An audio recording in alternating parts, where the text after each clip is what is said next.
Our 19 coverage continues now with Nicole Ensalada. She's on Miami Beach, where a memorial for the victims is being held tonight. Nicole? Well, Belkis, this is now starting to break up here at Temple Beth Israel. Here we have about 150 people who have now left the temple after all praying at 9:45, one prayer coinciding with temples and synagogues around the world. This, as friends and those who knew the men who died in that synagogue are trying to make sense of it all. I don't think personally there'll be ever a time again that I will don my prayer shawl without seeing blood dripping on the floor. Images that for some will never truly go away. We can't really understand why God does what he does. But we do have to know that it's from God. Yet for those left behind, for those around the world who knew and loved the men killed in a Jerusalem synagogue, there is no explanation. You can never in a million years understand why. Perhaps it's a challenge to you. Dany Mocton lost his beloved teacher, Rabbi Moshe Twersky.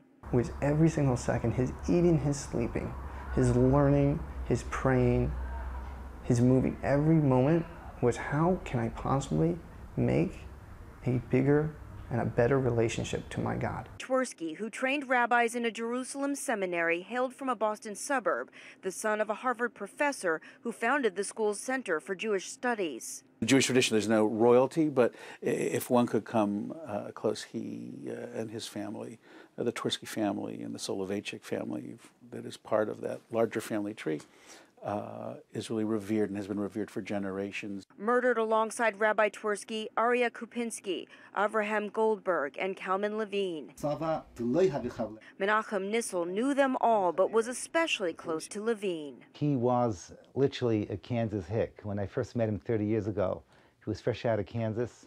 But he fell in love with Israel and never left. All four lovable, kind pacifists, according to their friend Menachem Nissel.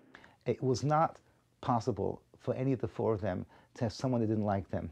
When you think about it, the morning prayers are called prayers of Abraham, and they're praying to the God of Abraham, which we all have in common, about making the world into a better place.